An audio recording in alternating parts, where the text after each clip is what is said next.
Good morning, everybody. My name is Troy Dobinson. I'm the manager of the Careers and Employment Service, and I'm joined today by my colleagues Alex Hargraves and Ted Tamboto, who will help moderate the session for me today. So first, let me say welcome to everybody who's new to Griffith. It's my pleasure to introduce you and see you all today. The topic for today's presentation is an overview of the Careers and Employment Service and also some career planning techniques. So I can appreciate you might be in orientation in your undergrad degree. Maybe it's you're doing a master's degree, grad cert, grad dip, or it could be doing a PhD as well. So depending on where you're at, I will keep this fairly light for your learning today. Give me 1 second. Feel free to ask any questions if you wish to during the presentation in the chat functions, and my colleagues Alex and Ted will do their best to answer those questions in real time, and I'll glance through it as well if I can and answer those questions where possible during the presentation. Before I go any further, I'd like to do the acknowledgement to country. Griffith University acknowledges the people who are traditional custodians of the land. We pay respect to the elders past and present and extend that respect to all Aboriginal and Torres Strait Islander peoples. For those of you who aren't at Nathan campus, we're in the Juggera and Turrbal country. For those students studying outside of the southeast Queensland, feel free to situate yourselves by typing in the chat what land you might be on today, if you wish to do so. So for those who have just joined us, my name is Troy and I'll be going through an overview of the career service and career planning. I'll be talking a little about these learning outcomes today, but feel free to ask me questions. Please do ask questions. I would much rather chat to you during the presentation, or if you're a little bit shy, that's okay. We can spend some time towards the end answering any questions that you may have about the service or about how you can plan your career. But today we'll talk about these things so moving right along. So the first slide here is our career development consultant. So in the Careers and Employment Service team, we are based at Nathan campus and Gold Coast campus. We have career development consultants and recruitment consultants on our team, as well as Alex and Ted, who help with our social media and all our communication and our student and employer facing side of the business. So for career development consultants, these are staff that are available to you either online, face-to-face, Nathan Gold Coast, Teams, phone, online, whatever we can do. And generally we talk about these sorts of things via appointment. So degree uncertainty, understanding how to market yourself to employers, job search, finding paid work, all those sorts of things that we can do to assist students with your journey, as well as giving you some guidance on where to look for work, how to look for work, connecting you with employers and things like that. The other part of our organisation, we have our recruitment consultants. So these are staff who can go through and provide you with some paid employment, so either jobs on campus or jobs externally. So we certainly do some recruitment from end to end. So if anybody is looking for work, please do join us on this work group. You just need to submit your resume, which is fantastic, and we can then go through and shortlist that way. I will go through these slides fairly quickly before I talk about career planning, so hopefully that's okay with the audience today. I also wanted to outline some innovative resources that we've launched this year. We do have a new SharePoint site. The links my colleagues I'm sure can drop in the chat, or you've got the QR code there as well. And if Alex and Ted are looking for those links, they'll be in the speakers notes for these presentations. But we have a number of resources on SharePoint, including career planning, the topic for today, that will allow you to find a number of self-help resources, this topic and others moving forward. Congratulations, you've all found Career Hub at this point. You've found this event, which is wonderful for brand new students to be out to be that assertive and that quick to find our resources, which is wonderful. I would recommend you check Career Hub ideally once a week just to see what jobs are being listed. You can follow employers that may be of interest to you throughout your journey, throughout your degree, all the roles that we advertise, all the jobs that we advertise on Career Hub. My colleagues Alex and Ted will vet those to make sure they're legitimate employers coming forward. If you do see anything strange or that concerns you, please do reach out to us, and we're always happy to correct the advertisement or remove them, but we do our best to make sure that they're job relevant and appropriate employers to advertise for our students. And of course, you can register for events and things like that as well.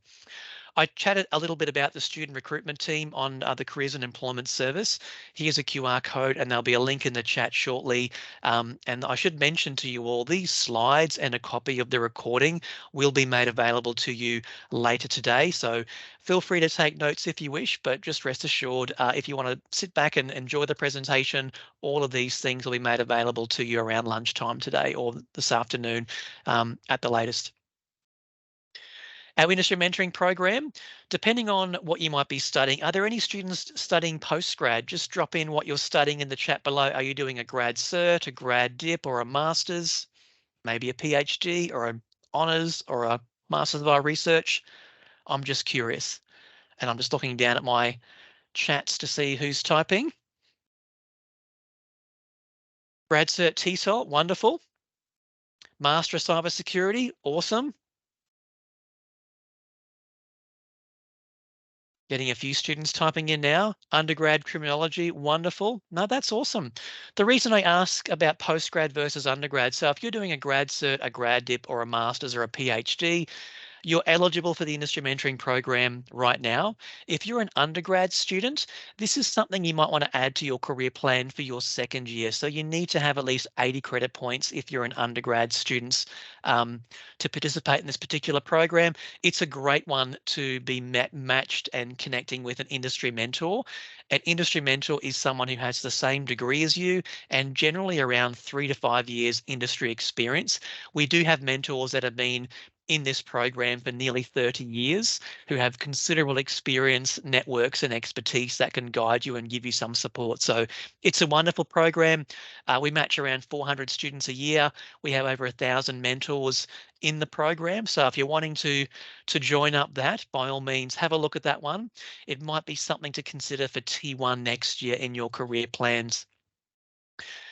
For those of you that might be on the Gold Coast campus, we have a careers fair coming up, which is worth just noting 1st of August on the Gold Coast campus, and we'll have one at the Nathan campus in March next year. So if you're around the two campuses, feel free to jump in. Other support that we have, resume guides, checklists, templates, resources, and more. We have examples on our corporate website as well as our SharePoint server. So if you're keen to get an idea of what some resumes might look like or come to some of our workshops that we're running on the topic, please do. Extra tip for you, if you're coming to our resume writing workshops, we do have our recruitment consultants who are hiring for roles coming along as well. So it's a great tip not only to get your resume reviewed, but also to meet one of our recruiters who can talk about roles that they're recruiting for right now and shortlisting. Big interview. So if you have interviews coming up now or in the future, please keep in mind we have a video interview tool called Big Interview. It's a virtual interview tool, self-help online. It allows you to record your answers.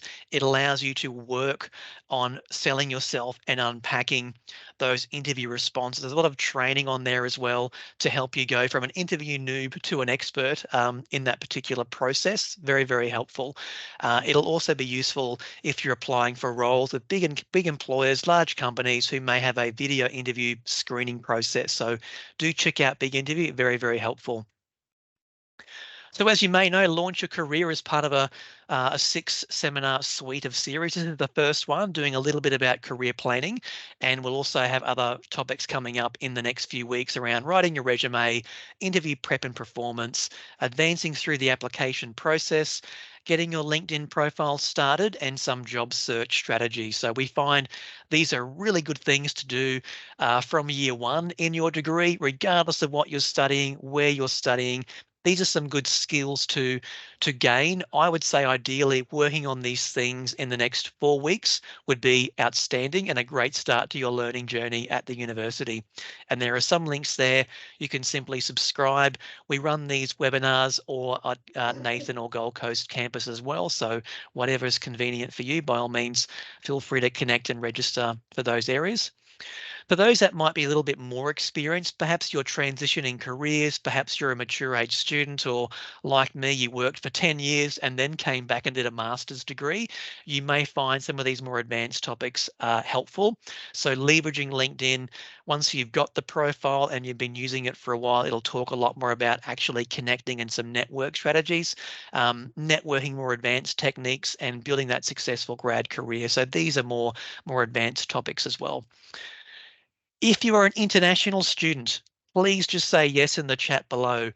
We do a lot of work for our international students. I feel it's important to promote some of the workshops that we're doing. Great, getting a few yeses coming through. I'm getting some background mute there. Hopefully everyone can be on mute if they're not already. Wonderful. Thank you so much. I'm not sure where the background came in, but that's fantastic, getting a few yeses. So international students, based on feedback for what support and services you would like, we have run or organised a range of sessions for T2 just for our international students. So we know students are keen to learn more about visa and migration information sessions. And also those, if you're doing a PhD, there's a special session for you guys as well, which is very, very helpful. In addition, some career panels. So if you want to work in Australia, or if you're wanting to work abroad or in your home country, we've got some panels lined up with international grads on there.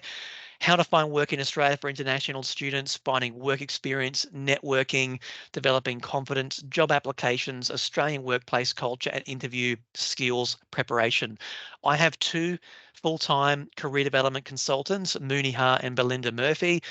Mooney is an international graduate of Griffith herself. She comes from South Korea and certainly is a qualified career development consultant. And has certainly shared her lived experience. So we're very keen to promote these for trimester 2. If you're an international student and the topic of career planning was of interest to you, please do come along to these workshops. This is based on student feedback on what students are saying. They really want to get more information and more support from the Career Service. So we have developed these workshops for our international students in mind. So that's, I guess, the overview of our services. Before I go into the career planning part of the presentation today, I might just quickly glance down at my notes and see if there's any other questions that people have for me. And if so, feel free to type in. If not, I can just keep talking. I might move right along. I'm guessing that's hopefully a useful introduction to everybody about the Careers and Employment Services. As I mentioned, a free service based at Nathan, Gold Coast, and we can support you online. If you're not studying in Southeast Queensland, we can call you or we can arrange a Teams meeting at a time that's convenient. So our topic today is career planning. This can be a very deep topic. It's something that as a qualified careers practitioner, I spend a lot of time talking to students about. We sadly do see some students who have got right through the end of their degree. They've graduated and they're going, what do I do now? I didn't know this is something I should be planning or thinking about during my journey. So it's wonderful to have so many students coming along today at O Week, understanding more about this process to get ahead, which is wonderful. So career planning, really, what is it? Many ways to define career planning. It's the process about thinking about your future career and taking steps toward your future profession. This can be many forms. It can be as simple as journaling, doing a mind map, a vision, a narrative, unpacking your why, your motivation. In terms of why career planning is important, it's really, for me, I'm probably a little bit biased, but it's really important that students of all backgrounds and degrees understand where they would like to go, understand how to feel confident that their degree is moving them in the right direction, understand that this is a lifelong process to work through several stages to be open and agile to opportunities as they present themselves during your degree, and noting that these things will change over time. So to talk through a really simple model, there are many models of career planning. The process that I use is based on Arti Kumar's SOAR model, SOAR being SOAR. The first part is self-awareness, which is really looking internally, looking at your strengths, your interests, your motivations, understanding your occupational interests. For me, when I talk to students, it's the why. Why did you choose Griffith University? Why did you choose this degree? What motivates you? Why did you want to study this particular program? Is there a role you're going to? Is there a job you want to have? I find unpacking that extremely helpful with clients that I see, but good to understand and work out what are your interests, what are your strengths, what are your values, as they can be very, very helpful in unpacking where you might want to go moving forward. The second step is opportunities. So after you've had a solid look internally, and I should mention on our website, there's a ton of great resources, skills, identification, strengths, values, personality, a whole range of tools to help you with that self-awareness, which you can do online anytime for free or one-on-one with an appointment with one of my career dev consultants. After doing that is really opportunity awareness. So trying to work out where those opportunities exist. So looking at a career plan, looking at where I can further my career, what skills and capabilities might be required to get there. Then, of course, aspirations. So making informed career choices and setting plans to help you develop professional relevant skills, qualifications, extra training certifications, depending on what you might need for your program. And the last step is results. So really taking action, reviewing your process, understanding that goals and gains will happen incrementally as you go through this particular process. So I've touched on some of these already in my self-awareness, but really understanding where you want to go and how this can allow you to fill those gaps is very, very powerful and very helpful. So where do you want to go? What's out there? Opportunity awareness. I'll touch on this one a little bit now to go through my step two. In addition to what I mentioned previously, I think it's understanding the roles and the responsibilities that are all out there. So developing commercial awareness by following case studies, by engaging in your learning throughout your degree. You'll get the opportunity to meet industry, to meet employers during your program, during your courses, or there could be a range of extracurricular activities that can allow you to gain those commercial awareness competencies. Certainly joining student clubs and associations, either through the SRC or the Student Guild. So Student Guild if you're on the Gold Coast campus, or SRC if you're an online student or studying at our northern campuses. There are some government websites as well. So My Future is a very useful website. I use that quite a lot with students who are unsure about the direction, or they want to get a bit more clarity of what sort of job titles should I be searching for, what sort of job are available for my degree or the major that I've chosen. Jump on the My Future website, myfuture.edu.au. It's a government resource. It's free. You'll just need to sign in once for a username and password and can do a whole range of skills assessments. But it will give you duties, skills, tasks, job shortages, a whole range of things based on every job in Australia in an A to Z list, which is very, very helpful. We do have career options guides, and there are other websites like Jobs and Skills Australia.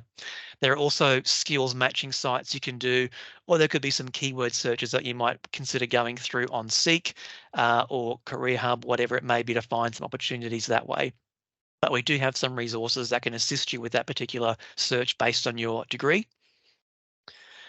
Other ways to gain industry knowledge and to see what's out there in the opportunity awareness, really simple tips can be joining LinkedIn. I'm sure most people have got LinkedIn. If you haven't, it's a great resource to grow. There's a good link there on the screen about LinkedIn for students explaining what it is and why it is. I'm finding most students have one of these profiles already. It'll make much more sense as you're transitioning towards the end of your degree, or if you've changed or transitioned careers, as a way of connecting with professional colleagues in your industry associations. Other ways can be reading professional associations and newsletters, but rather than just reading and consuming that content online, why not post and share that on LinkedIn? Find some groups relevant to your degree. Find some industry movers and shakers, follow them, subscribe to their updates as they're posting things or posting articles or posting thoughts around industry relevant topics. You can like and share, you can make a comment, you can, add a sentence or two and share it with your networks to continue with the discussion and to be engaged. Other ways to gain industry knowledge can be as simple as keeping track of job advertisements. So creating a folder on your laptop, saving position descriptions, job ads, whatever it might be, to roles that are of interest to you. That might seem strange if you're a first year student, but it's good to see and start to look at and to capture and collate jobs that might be of interest now or in the future. If you're a postgrad student with industry experience, you probably do some of this stuff already just to monitor the labour market and see what's out there. It's a good practice to have and see what's available.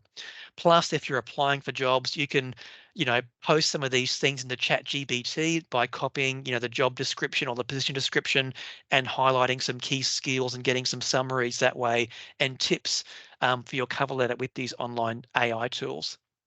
Other ways to get information is attending relevant events.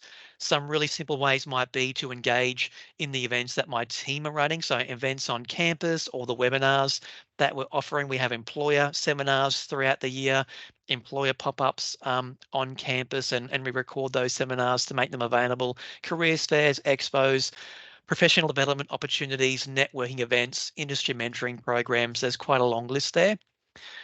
I've added job crafting as a concept. So when I do a lot of work with students that might be transferring or transitioning careers, and they've got a lot of experiences to offer, or if you're currently working in the field, one of the hidden options in career planning might be a job crafting process.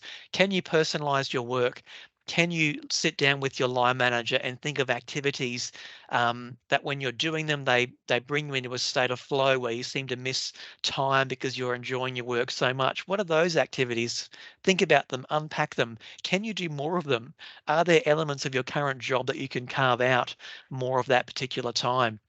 Having a chat with your line manager to find ways of doing things that you love or projects that you want to put your hand up for. You never know unless you ask. Might be a way to carve out some projects that are of interest to you. And a lot of the research suggests that you're a lot more likely to value something at least twice as much if it's personalized and more meaningful for you.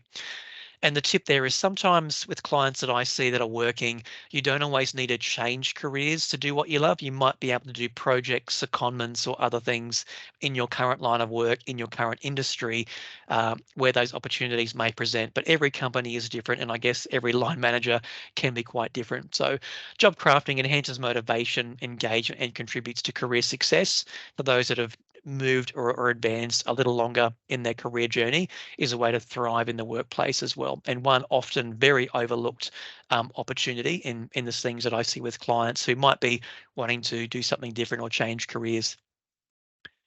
Other ways could be to explore and experiment to uncover opportunities. So certainly applying for work, obviously this is everyone's personal situations are quite different, but if you can change part-time work without a great deal of impact, that might be an opportunity to gain further skills and experiences. Some people may be able to complete an internship or a virtual internship, depending on what that looks like, participate in volunteer work. There's a range of things that we can do to gain skills and experiences, ideally done at the earlier parts of your degree. So if you're an undergrad student, if you're new to university or transitioning straight from high school, these are great tips to build and unpack some experiences relevant for your field. So we talked about a number of things so far, self and opportunities. Other stages might be around decision-making processes. So this is actually when I work with clients, and I've had students over the last 20 years and people from private practice who have done some research. They've done a deep dive with themselves internally. They've done some research about the occupation and they're unpacking a lot of information. And now they're trying to make a decision into which pathway or which option of the many options that I've unpacked might be worth exploring. One activity, and there are many ways of looking at decision-making processes here. This is just one example. I've got many tools that we can unpack if we needed to one-on-one, but what I find most people often find into one or two camps here, making a decision based on logic or rationale versus more an emotive, intuitive response. So thinking about big decisions that you've made previously, are you more rational, analytical, or, do you think with your head or do you think with your heart? So for example, a lot of research suggests that in Western culture, being logical and making quick, clear decisions is highly valued, but it may not always be the best approach. Sometimes being undecided or having some gnawing doubt can be helpful, and looking at both approaches can be quite effective in decision making. So when I work with clients, I try to suggest if we made a decision based on purely rational, what would your career options be? Now that you've locked them in, can we categorize them, 1, 2, 3, 4, 5, or put a weighting scale on those options? And then how does that make you feel? What's holding you back from launching with your top choice now? Or if they're more emotive, I'll often hear words that, look, I feel this, or I'm thinking that, or this sits better with my gut instinct. Great, we can explore that, we can unpack that, and flipping the side of our brain to go one or the other can be quite helpful. So one little tip there, but if you're really stuck on the fence and not sure, certainly we can unpack these in more detail with other tools in the toolkit to unpack with you. Tolerance of undecidedness briefly. I think it's just worth noting the timing of your journey now at university. This is certainly at the beginning of your journey. Obviously, it's an O week, so it's okay to not have known exactly what you want to do right now. I have met some students in O week that have got their plan. It's linear, it's all mapped out, and that's wonderful if that works out for everybody. But career planning is not linear. We will have multiple professional career changes in our journey. I think of career planning as around about 5 years into the future. So the student that you are now, or the person that you are now, may change as you work through your degree and you gain more understanding about your professional and personal future career identity. So please don't get hung up on, I've got to make the right decision, or it's got to be the perfect one. I understand there are big outcomes riding on your investment at university and choosing well. So certainly if you're not sure if you're in the right degree or major, that's worth having a chat earlier on. But certainly these things can be considered in the bigger view of getting through your degree, doing some things in the middle years, early years, middle years, and final years, and making that transition smooth and successful. So, whilst it being clear on what you want is helpful, it's actually okay to not know exactly the role that you want to do moving forward, and unpacking that particular process with your student journey is completely normal and okay. So yeah, a bit of reflection on some of the criticisms you made previously. How certain were you about your next step? These are some questions that I can certainly go through with clients and unpack in a bit more detail. It's really worth unpacking, important influences. So often that can be, if you're a high school leaver, the research suggests your biggest influences are going to be your peer groups and your parents. Your parental or family influences are going to be quite strong. Often that can be good advice, or sometimes that can be not so good advice, depending on who you're speaking with and what knowledge they have. So some of the examples that come to mind, I get students saying, Troy, I'm really good at maths, don't know what I want to do, but mum and dad said, oh, if you're good at maths, you should be an engineer. And I'm like, well, that's one possible option you could do. I can think of many options you can be doing if you're excelling at mathematics. And it's worth unpacking and exploring all of those options rather than going, that's the stereotypical one that might be right for you. So influences can be helpful, and hopefully you're chatting to the right people and validating those things that have made sound decisions. But just putting it out there, if at any point in your student journey you're questioning that or you're not sure, please do reach out to the careers team. For some students who may have a placement or a clinical training or a field place, whatever that might be, it might be natural to reassess, is that right for me and my future goals? There could be a lot of things going on in your life that you may want to unpack with a career development practitioner if they're concerns for you. So looking at those things so far, we're now coming through the particular process of making a bit of an action plan. So coming towards the end of the process. But like most things, I find it particularly helpful if it's a goal in mind to have these things included. If I'm honest, the main thing is really timing. So having a date or a due date on things is extremely helpful. I do have some PowerPoint slides coming up, but what I might do is actually, I've got the same slides in a Word document, and I'm hoping I've shared that Word document with you all now. Alex, Ted, can you see that particular document now, the My Career Plan coming up on your screen? Yes, we can. Wonderful. So with that particular one in mind, having a career plan, if you're trying to sort of get a visual for what it might look like, this is a fairly good template, and we can certainly send you this document. It doesn't need to be as detailed as this. I'm fairly analytical and logical, but that being said, if you're visual, you could, you could create a mind map, you could do a visual interpretation with some dates and times on this. But for me, what I find helpful is to look at what is the ultimate career goal? Where do you really want to go? And be specific. If money was no option, what would you want to do? If I could grant you your dream job right now, how would you write that down? What does it look like? What company? What industry? What is the job title? What are some of the things you might be doing? Is it working for a top 500 Fortune company, or is it an SME, small to medium enterprise organization that aligns with your values? Do you want to go to work every day and wear a suit? Would that, the thought of doing that every day, does that just terrify you? Did you want to be outdoors more? Doesn't matter what it is, but if you can briefly articulate that as a first step, that's absolutely very wonderful and very, very helpful. So that's your ultimate career goal. Then moving into some of our self-awareness opportunities. So interests, abilities, skills, values, strengths.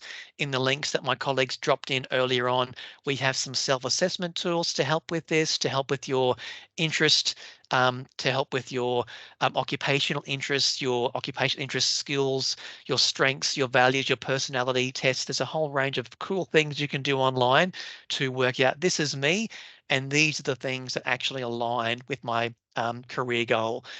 Sometimes it can come down to my skills aren't there yet. That's okay. You'll learn technical skills at university, but what other skills can you gain through extracurricular experiences, or do your values not align with those organizations? Yes, they're paying money, but certainly what we've seen over the last few years during the pandemic is people are questioning, is this company or is this job right for me if it doesn't align with my personal values as a professional or as a person? Moving right along, hoping that it's not too small and you can read that quite clearly. What career opportunities will I pursue and how might I get there? So if your career goal is a little bit vague in step one, are there 1, 2, 3 opportunities that might help you get there? Are they linear? Are they entry-level roles? Are they more advanced roles? Being able to unpack this is very, very helpful, and then work out what qualifications, skills, experiences might I need to move forward. I'm going through this quite quickly, I can appreciate, but certainly aspirations here. So decision-making style, how will I overcome any barriers? What practical steps can I take in the next 6 months? How can I tolerate uncertainty as I move towards my career goal? These things are just helpful to jot, and they're not set in stone. Obviously, these will change understandably as you move forward in your study and in your journey. The network slide, who can help me to get there? So that could be your teaching staff, your academics, your course coordinators, the careers and employment service, me, my team, my recruiters, our industry mentors, employees that we have engaged on campus, all those sorts of things. Could be your networks, your family, your friends, your students, professional associations, which you can join and find on the Degree and Career Finder. That's a good link that'll have links to professional associations for you, and of course, LinkedIn. Once you've done those things, step 6 is really about putting it all into action and documenting these things down. So some people find this structured plan a little bit too rigid, but it's a good stepping stone or a starting process off. Having actions, skills, who can help me, by when. That timeline is very important. Please don't put it in, by the time I graduate, I'll do all of these things. If you're an undergrad student and you've got a 3-year degree, or you're a double degree student, 4 or 5-year degree, make your timeline aligned by the academic trimesters. It may help to work through not only your degree and your course study, but also aligning some career goals and aspirations in line with the academic calendar, which could be really helpful. If you're a grad cert student and you've only got 1 trimester, time is of the essence. Working out when are you going to do these things before this trimester gets busy. If you're a grad dip or a master's, you've probably got 1 or 2 years to have up your sleeve. And if you're a PhD student, could be 3 years or more if you're studying part-time. But definitely having that timeline is very, very helpful. This might be a document that you just save on your your career planning folder on your laptop, and you come back to it and you make changes as you go. And the last column, how will I know I've been successful? It might be I have joined the industry mentoring program and I have got a mentor that I can work with to support me in my future goals. What would that outcome of success look like for you for each of your goals moving forward? And I believe one of my colleagues, Ted, has dropped this link in the chat as well, should you wish to download that one. And I might just close this down and slip through some slides because that's pretty much the same information.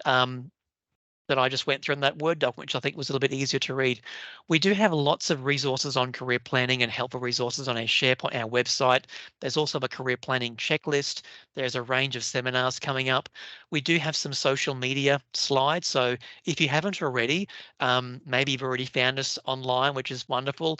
Please do join us, the Careers and Employment Service team at Griffith University, on Facebook, Instagram, and Twitter. We also have a WordPress, a blog, where we promote and pump out all our upcoming seminars, webinars, and useful topics. So if you're following us this way, you can at least be informed regularly of what our plans looking like for future trimesters during your study. We do have an evaluation form, so feel free to give me some feedback today, and we'll have a link in the email that we'll send to you later in the week for this presentation. And my last slide before I open to questions is our contact details. So phone, email, you can find us at N12 or in G33. And for those who are outside of Brisbane and the Gold Coast, we can support students online. We do a lot of Teams and phone appointments. So if you're out interstate or abroad, we can certainly make a time to chat with you and be available. Most, if not all, of our on-campus sessions or seminars like today are made available in webinar for you all, which is absolutely helpful. What I might do now is open up to any questions. So if there are any questions, feel free to type them in and I'll do my best to answer those questions as we go through.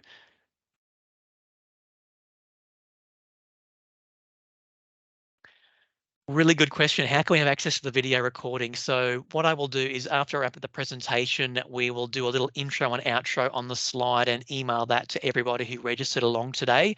Hopefully that happens today. That usually takes about an hour to download and tweak the recording. And then we'll add the evaluation form, the PowerPoint slide deck, and the Word document available to you as well. So we will get that out as soon as we can to you, which is wonderful. Any other questions about the career service or career planning, or if there were any concerns about your career plan that I could assist with, I'm more than happy to answer those queries and support you. If not, I may have to wrap up the session for today, but happy to monitor any questions that's come through. I'm just having a quick look at the chat in case I've missed anything. I think Alex and Ted have dropped lots of links, which is fantastic.